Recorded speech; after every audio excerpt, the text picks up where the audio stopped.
Hello everyone, I'm delighted to welcome you back to Brandibay Fashion to discover a new fashion show together.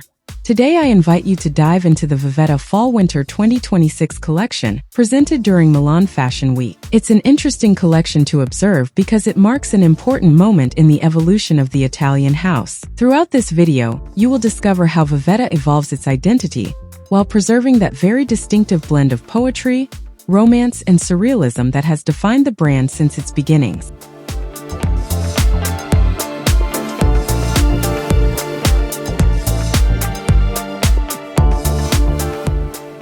A new chapter indeed seems to be opening.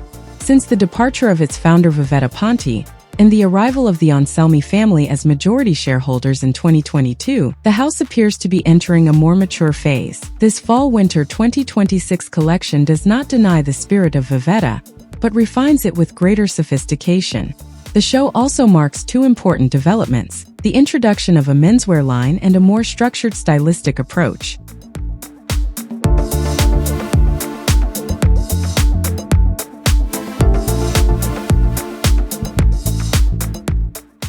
If you are familiar with the brand's universe, you probably remember its highly whimsical silhouettes and sometimes almost theatrical inspirations. Here, the atmosphere evolves slightly, volumes become more balanced, lines more precise, and the overall look feels more grounded in reality. What I find interesting, however, is that Vivetta does not abandon its surrealist DNA. It simply treats it with greater subtlety. In my opinion, the creativity is still very present, but it now expresses itself with more refinement.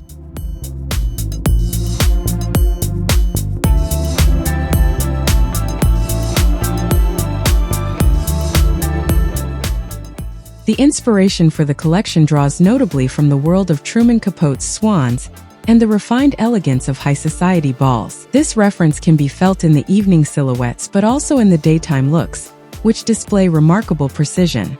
Craftsmanship plays a key role here: flattened pleats, carefully defined lines, and impeccable tailoring. The result gives a strong impression of mastery and quiet confidence.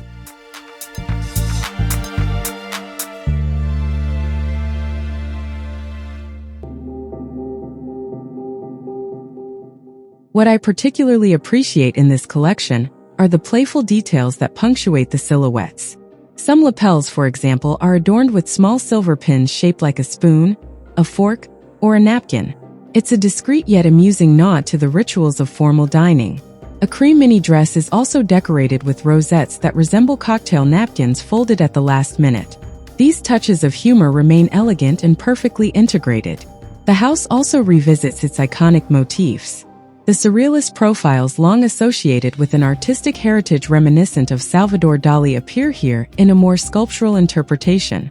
On certain pieces, they become almost architectural elements of the garment, resulting in a more mature and sophisticated effect.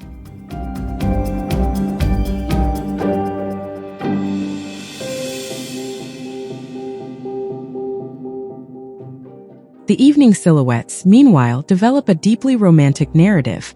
Embracing swans appear in deep blue velvet on certain bodices and on sheer tops. The pumps even echo this theme with a delicate line that evokes the graceful curve of a swan's neck. Ruffles remain subtle, faux fur adds texture, and the overall look retains a sense of visual lightness. The menswear line also integrates very naturally into this proposal. It shares the same codes of precision and ornamentation as the women's wear, giving the impression of a logical extension of the Vivetta universe.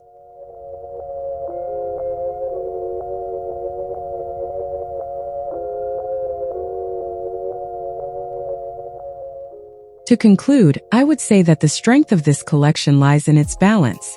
Vivetta manages to preserve its imaginative identity, while offering a wardrobe that feels more accessible and easier to wear. The details are particularly successful, and the overall result conveys a very refined elegance.